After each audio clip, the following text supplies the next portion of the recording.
نفس کیسے کمزور ہوتا ہے، تو یہ کسی ایکسپرٹ سے پوچھنا چاہیے، کسی ماہر سے پوچھنا چاہیے کہ اس کی کمزوری کیسے ہوگی۔ ہماری بدنی امراض کے لیے یا صحت کے لیے ہم جو بدن کے ماہرین ہیں، طبی ماہرین ہیں، ان سے پوچھتے ہیں۔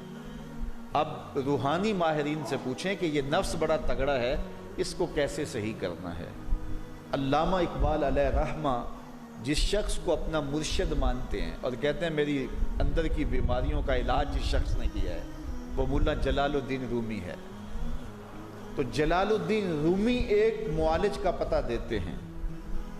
بعض اوقات ہمیں کوئی مسئلہ ہوتا ہے تو ہم کسی اپنے ڈاکٹر دوست سے پوچھتے ہیں کہ یار آپ کی نظر میں کون سا اچھا ڈاکٹر ہے جو ہمارے اس مرض کے لیے ہو، کہ ڈاکٹر آگے جس ڈاکٹر کا پتہ بتائے گا پھر وہ باکمال ہی ہوگا نا۔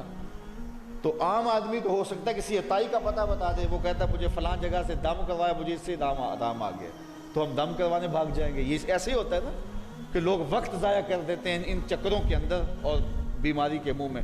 وقتی طور پہ تھوڑا سا نفسیاتی طور پہ وہ ٹھنڈے ہو جاتے ہیں، جب انہیں کوئی دم شم ہو جاتا ہے تو وہ کہتے ہیں نہ میں ٹھیک ہوں، لیکن بیماری اندر پھیلتی رہتی ہے، وہ ڈاکٹر کے پاس جاتے نہیں برابر، اور پھر بیماری اتنی پھیل جاتی ہے پھر علاج نہیں ہوتا۔ تو جب وہ تھوڑا سا ان کو ریلیف ملتا ہے ان کے نفسیات کی وجہ سے، تو وہ شور کرنے لگ جاتے ہیں میں بڑا بہتر ہو گیا ہوں، اور عورتیں کہتی ہیں نہیں پہنا میں تو ٹھیک ہی ہو گئی۔ تو وہ نتیجہ کیا ہوتا ہے کہ بیماریاں پھیلتی ہیں اور باقی لوگ بستر چل پڑتے ہیں، تو یہ ایک عجیب رنگ اور عجیب ڈھنگ ہوتا ہے۔ تو یہ بات ذہن میں رکھیں کہ جب کسی بھی بیماری کے حوالے سے ماہر سے پوچھا جائے تو وہ صحیح مشورہ دے گا۔ عام آدمی اپنے انداز سے بات کرتے ہیں، تو کسی ڈاکٹر سے پوچھیں کہ جناب اس شعبے کا ڈاکٹر کیا، تو وہ صحیح ڈاکٹر بتائے گا۔ اب ماہر سے پوچھا گیا، ماہر بھی کون ہے؟ جس کو اقبال نے بھی اپنا مرشد مانا، اور اقبال نے جس کو اپنا مرشد مانا وہ مرشد ہی ہوگا نا۔ اللہ اکبر۔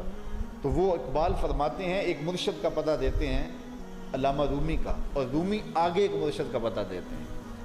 ہفت شہر عشق را عطار گشت ما ہنوز اندر خمیں یک کوچام۔ شیخ فرید الدین عطار کے بارے میں حضرت رومی کہتے ہیں کہ یہ وہ شخص ہے کہ جو عشق کے ساتوں شہر گھوم چکا ہے، اور حضرت رومی کہتے ہیں کہ میں پہلے شہر کی پہلی گلی کے کونے پہ کھڑا ہوں۔ اب شیخ فرید الدین کس مرتبے کے شخص ہیں؟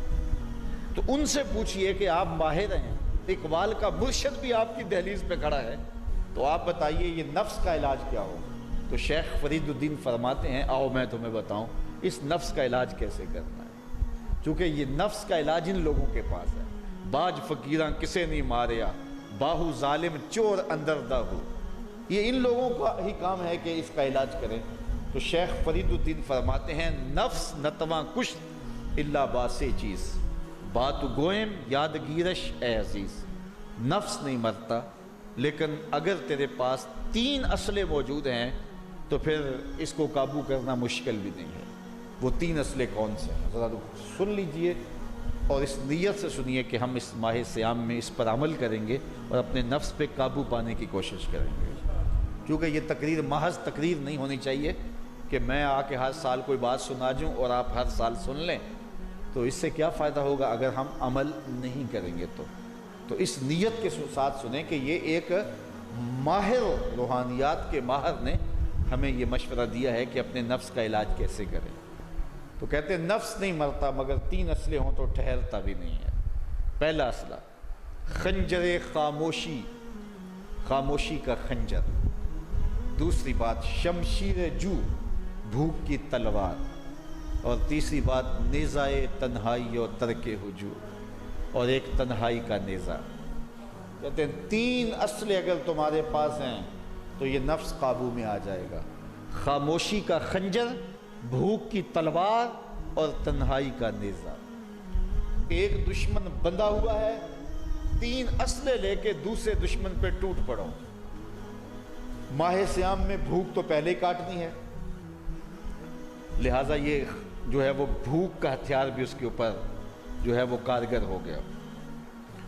اب خاموشی بھی اختیار کریں، کوئی فضول بات اپنی زبان پر ادا نہ ہونے دیں۔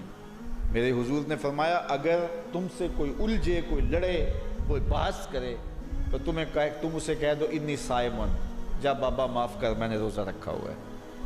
تو اس طرح اس کو ٹال دو کہ جو ہے وہ انی صائم، میں روزے سے ہوں، میں نہیں لڑنا چاہتا، میں نہیں کوئی فضول بات کرنا چاہتا، میں کوئی بے مقصد بات نہیں کرنا چاہتا.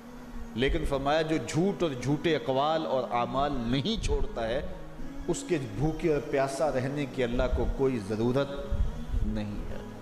تو خاموشی اختیار کی جائے. اور تیسری چیز العافیت فی العزلہ، تنہائی میں عافیت ہے، اور یہ ہمیں اختیار کرنا چاہیے. حضرت شاہ نقشبند بخاری علیہ رحمہ فرماتے ہیں فقیر کے لیے بہترین جگہ مسجد ہے یا پھر اپنے کامل شیخ کی صحبت ہے، اور تیسری چیز تنہائی ہے، اور چوتھی جگہ سوائے ہلاکت کے اور کچھ نہیں ہے. اس لیے ہمیں کہا گیا بازار میں دیر سے جاؤ، جلدی واپس آ جاؤ، مسجد میں جلدی جاؤ، دیر سے واپس آؤ. تو بہترین جگہیں مساجد ہیں.